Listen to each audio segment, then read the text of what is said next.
Hello my dear students, मैं Shakir sir एक बार फिर से आप सभी बच्चों का क्लास 12 की केमिस्ट्री के अंदर वेलकम करता हूं।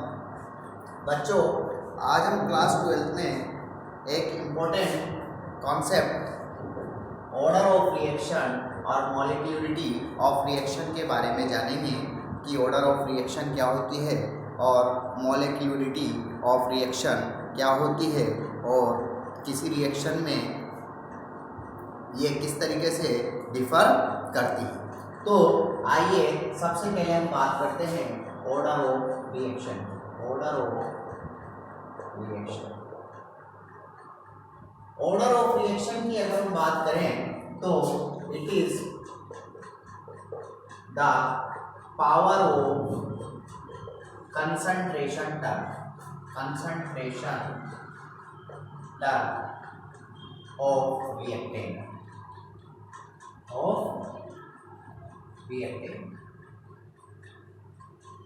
It is the power of concentration terms of reactant in rate law expression. यानी किसी रिएक्शन का जो रेट लॉ एक्सप्रेशन लिखा जाता है, इस रेट लॉ एक्सप्रेशन के अंदर रिएक्टेंट का कंसंट्रेशन पावर कितना है, that concentration power of reactant is decided the order of reaction.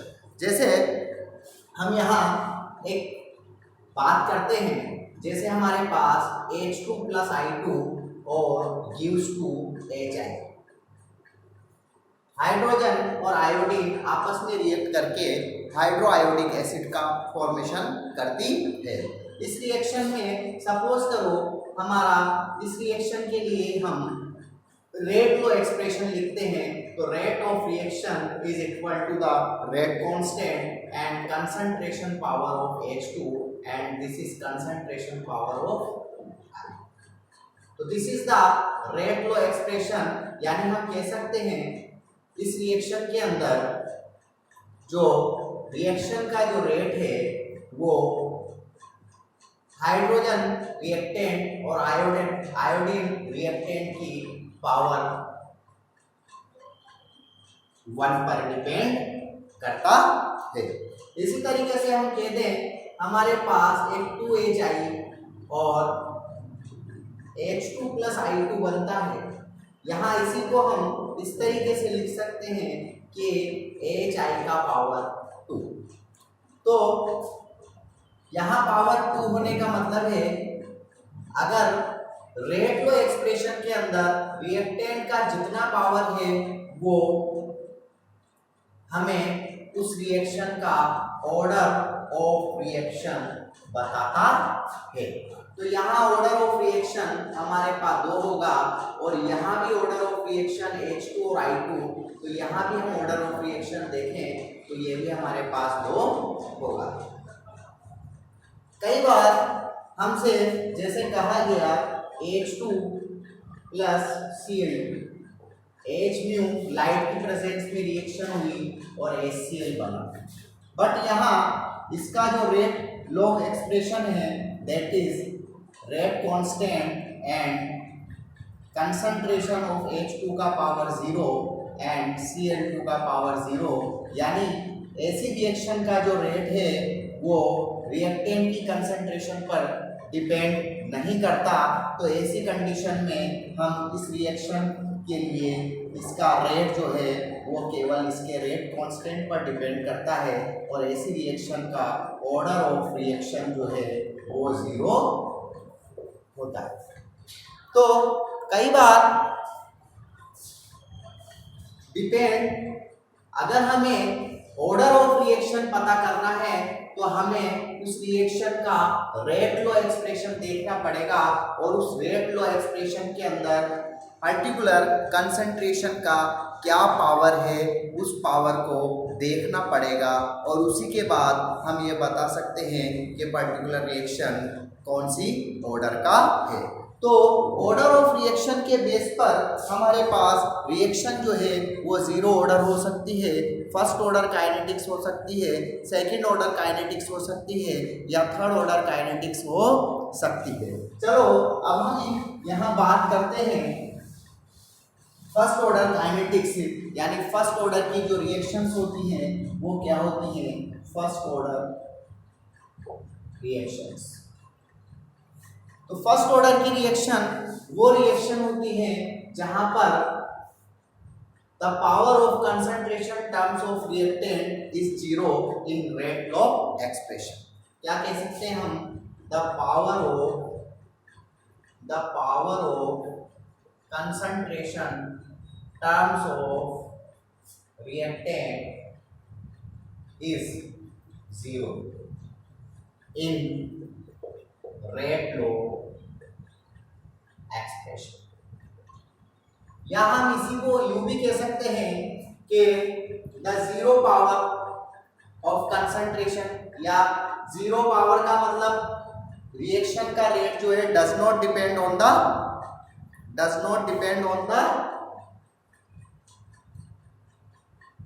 Concentration of reactant, या हम कह सकते हैं the rate of reaction does not depends on the concentration terms of reactant। जैसे हमारे पास एक रिएक्शन है H2, इसका एग्जांपल लेते हैं H2 plus Cl2, ये H म्यू लाइट की प्रेजेंस में रिएक्ट करती हैं और HCl का फॉर्मेशन करती हैं। यहाँ देखने से हमें लगता है कि इस रिएक्शन का अगर हम रेट लॉ कांस्टेंट देखते हैं तो रेट लॉ कांस्टेंट हम इसके लिए, रेट लॉ एक्सप्रेशन हम इसके लिए लिखते हैं तो दिस इज H2 का पावर कंसंट्रेशन 0 एंड Cl2 का कंसंट्रेशन 0। तो इसका मतलब ऐसी रिएक्शन का जो रेट है वो इसके रेट कांस्टेंट के बराबर होता है। सर यहाँ इस रिएक्शन का जो रेट है वो H2 और Cl2 की कंसंट्रेशन पर क्यों डिपेंड नहीं करता, तो हम ये आपको बता दें कि इस रिएक्शन में रिएक्शन का रेट जो है वो ओनली H म्यू लाइट की इंटेंसिटी पर डिपेंड करता है, ना कि कंसंट्रेशन ऑफ H2 और Cl2। यानी यहाँ ऐसी रिएक्शन जिसका रेट रिएक्टेंट की कंसंट्रेशन पर डिपेंड नहीं करता, ऐसी रिएक्शन को हम जो है जीरो ऑर्डर रिएक्शन सजेस्ट करते हैं। तो formation of HCl is the zero order of reaction because here the concentration of reactant is zero। तो हम कह सकते हैं ऐसी this reaction is zero order chemical kinetics। इसके बाद हम जो है यहाँ बात करते हैं फर्स्ट ऑर्डर रिएक्शन। तो हम यहाँ पहले हमने जीरो ऑर्डर रिएक्शन पढ़ा, अब हम बात करते हैं फर्स्ट ऑर्डर रिएक्शंस। तो फर्स्ट ऑर्डर रिएक्शंस की बात करें तो हम कहेंगे the power of concentration terms of reactant is 1। The power of concentration term of reactant is 1 in Rate law expression। या हम कह सकते हैं the rate of reaction thus depends only the one concentration terms of reactant। तो इसका हम एक example लेकर इसकी बात करते हैं। सपोज करो N2O5 gives N2O3 plus O।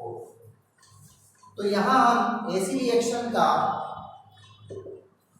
Rate law expression लिखते हैं तो हमें पता लगता है दिस इज रेट कांस्टेंट, और हमें पता लगता है कि यहाँ N2O5 की कंसंट्रेशन पर जो है रिएक्शन का जो है वो रेट डिपेंड करता है, यानी इसकी सिंगल कंसंट्रेशन पर इसका रेट डिपेंड करने की वजह से हम कह सकते हैं कि this is first order kinetics. यानी इस रिएक्शन का ऑर्डर ऑफ रिएक्शन की अगर हम बात करें तो यहाँ order of reaction equal to 1 होता है। इसी तरीके से अगर हम सेकंड ऑर्डर ऑफ रिएक्शन की बात करें, सेकंड ऑर्डर ऑफ रिएक्शन, तो हम कह सकते हैं the power of concentration term of reactant is 2 in rate law expression, और कह सकते हैं the rate of reaction does depend only to concentration of the rate of reaction does depend only to concentration terms of reactant। तो ऐसी reaction को हम जो है वो सेकंड ऑर्डर रिएक्शन सजेस्ट करते हैं। चलो एक सेकंड ऑर्डर रिएक्शन का हम यहाँ एग्जांपल लेते हैं। सपोज करो 2H2O2 gives 2H2O plus O। This is second order kinetics। This is यहाँ order of reaction equal to 2, क्योंकि इसके लिए अगर हम rate constant rate law expression लिखते हैं तो this is H2O2 concentration power 2। इसी तरीके से H2 plus I2 H2 2HI, this is also second order kinetics. This is concentration power of H2 1 and concentration power of I2 1। तो यहाँ पर total concentration power जो है वो 2 हो गई, इसलिए order of reaction equal to. तो इसी तरीके से हम जो है थर्ड ऑर्डर और फोर्थ ऑर्डर की बात कर सकते हैं। तो ऑर्डर ऑफ रिएक्शन जो है is the power of concentration terms of reactant in rate law expression. Rate law expression के अंदर रिएक्टेंट की कंसंट्रेशन का कितना पावर आपको दिखाई देता है, उसके बेस पर हम ऑर्डर ऑफ रिएक्शन को बता सकते हैं। अब बात करते हैं हम मॉलिक्यूलरिटी ऑफ रिएक्शन की।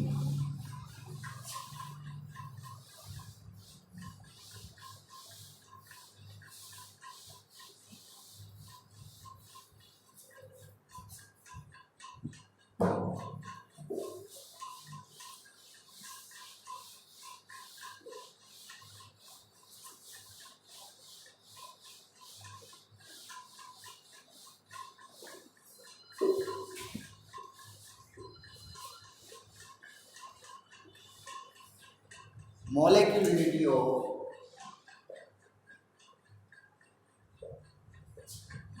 रिएक्शन। रिएक्शन की मॉलिक्यूलरिटी की बात करें तो मॉलिक्यूलरिटी के बेस पर रिएक्शन दो टाइप की होती है। एक होती है elementary reaction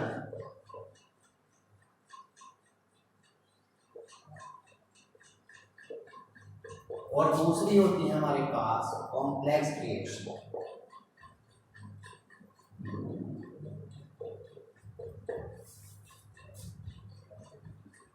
elementary reactions and complex reaction. Elementary reactions वो रिएक्शंस होती है जो प्रोसीडिंग ओनली सिंगल स्टेप, जो केवल एक स्टेप में होती है। और कॉम्प्लेक्स रिएक्शन वो होती है जो प्रोसीडिंग मल्टी स्टेप्स, 2 और मोर स्टेप्स, या हम कह सकते हैं प्रोसीडिंग 2 और more steps.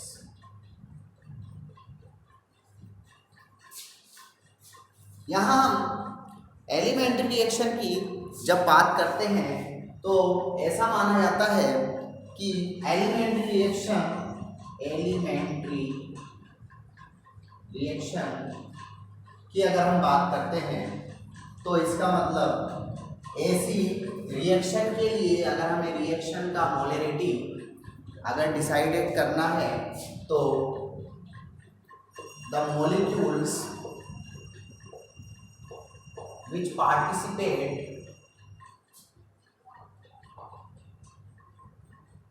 in the reactant molecules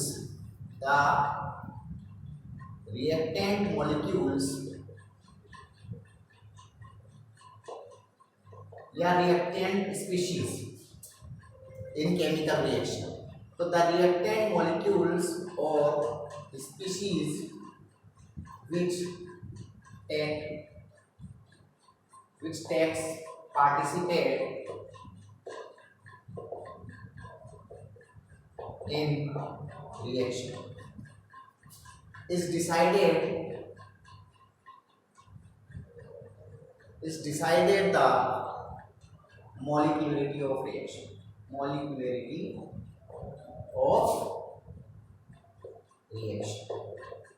जैसे अगर हम बात करते हैं SO2 plus O2, it gives 2SO3. आपसे कहा जाता है इस रिएक्शन का मोलिक्यूलरिटी बताइए। तो रिएक्शन के अंदर हमें देखना पड़ेगा कितने रिएक्टिंग स्पीशीज जो है या कितने मॉलिक्यूल जो है वो पार्टिसिपेट करते हैं। तो हम देखते हैं यहाँ SO2 1 मॉलिक्यूल, O2 1 मॉलिक्यूल, यानी टोटल 2 मॉलिक्यूल जो है वो पार्टिसिपेट करते हैं रिएक्शन के अंदर। तो हम यहाँ कह सकते हैं ऐसी रिएक्शन का मोलिक्यूलरिटी इज इक्वल टू 2। जैसे आपसे कहा जाता है PCl5 use PCl3 and Cl। Molecularity reaction बताइए। तो एक ही मॉलिक्यूल रिएक्शन में पार्टिसिपेट करता है, इसका मतलब मॉलिक्यूलरिटी जो है वो 1 होती है।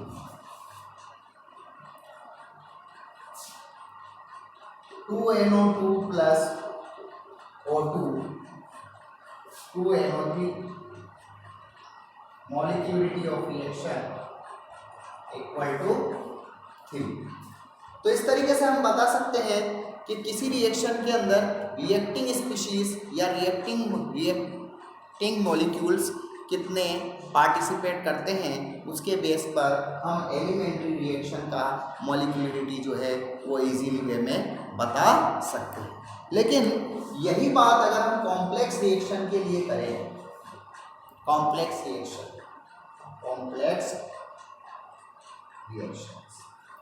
तो यहाँ हम कहेंगे द रिएक्टिंग मॉलिक्यूल्स और species which takes participate in reaction does not decide the molecularity of reaction।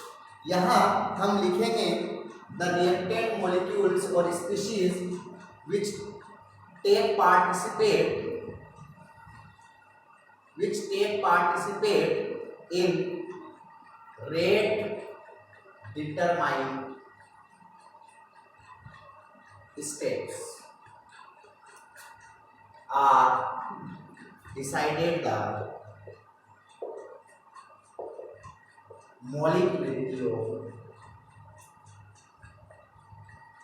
reaction।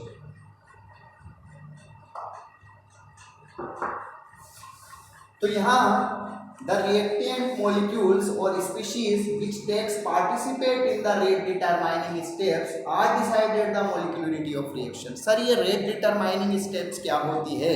तो हम पहले जब रिएक्शन एक से ज़्यादा स्टेप में होती है, जैसा मैंने बताया था कॉम्प्लेक्स रिएक्शन जो है वो मल्टीपल स्टेप में होती है, यानी 2 या 2 से ज़्यादा स्टेप इसके अंदर होती हैं।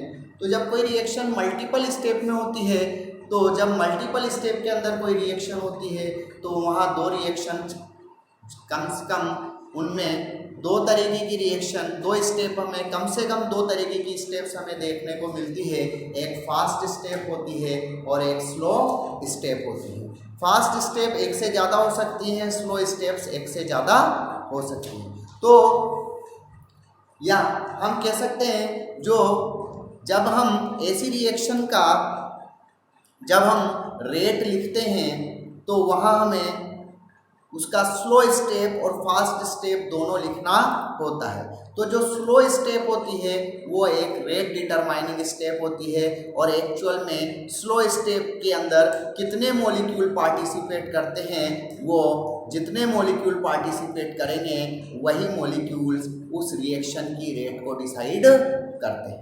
तो यहाँ हम एक एग्जांपल के थ्रू इसको समझते हैं। जैसे कि हमारे पास H2O2 2H2O gives 2H2O plus 2।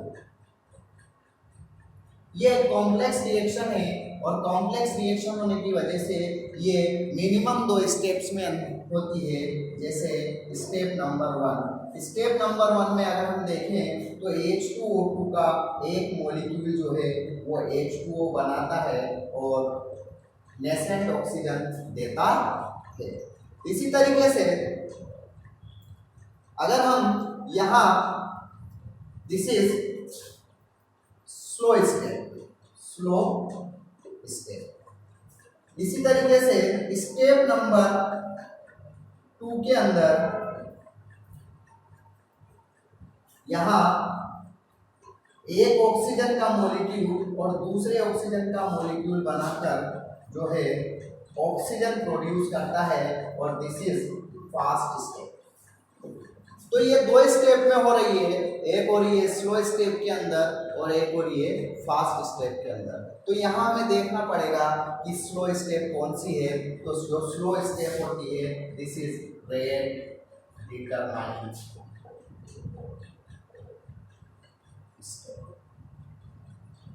This is rate determining. ये हमारी रेट डिटरमाइनिंग स्टेप है।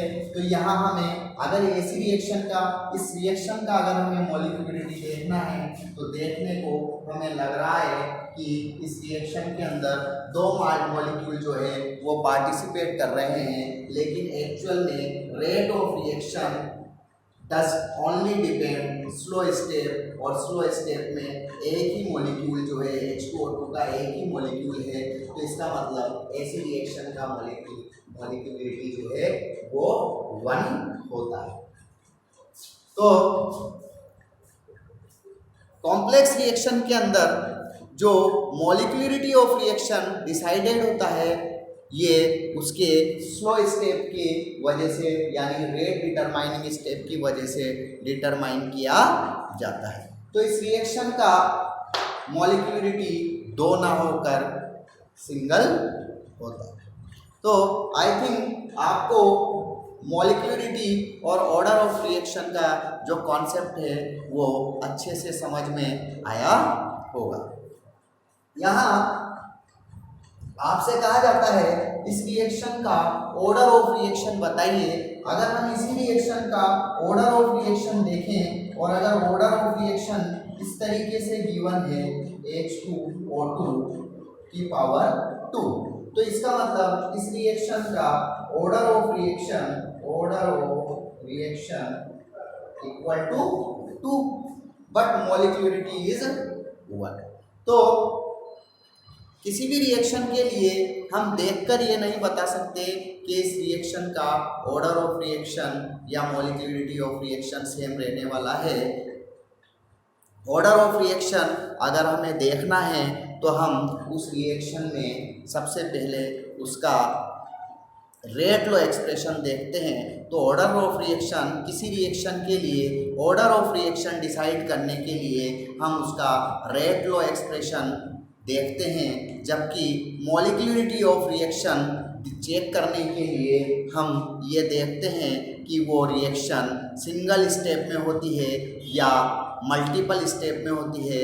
अगर वो सिंगल स्टेप में होती है तो जितने मॉलिक्यूल्स और जितने रिएक्टेंट स्पीशीज रिएक्शन के अंदर पार्टिसिपेट करते हैं the molecularity is equal to that species and that number of molecules. But अगर हम कहते हैं कि अगर वो रिएक्शन एक कॉम्प्लेक्स रिएक्शन है, यानी एक से ज़्यादा मल्टीपल स्टेप में हो रही है, तो हमें देखना पड़ेगा कि रेट डिटरमाइनिंग स्टेप के अंदर यानी स्लो स्टेप के अंदर कितने नंबर ऑफ मॉलिक्यूल या कितने नंबर ऑफ रिएक्टेंट स्पीशीज जो है वो पार्टिसिपेट करती है, दैट नंबर ऑफ मॉलिक्यूल और that number of reacting species is decided the molecularity of that reaction. तो आई थिंक आपको ये कॉन्सेप्ट अच्छे से क्लियर हुआ होगा। मिलते हैं हम नेक्स्ट क्लास में किसी नेक्स्ट इंटरेस्टिंग टॉपिक के साथ। Good day.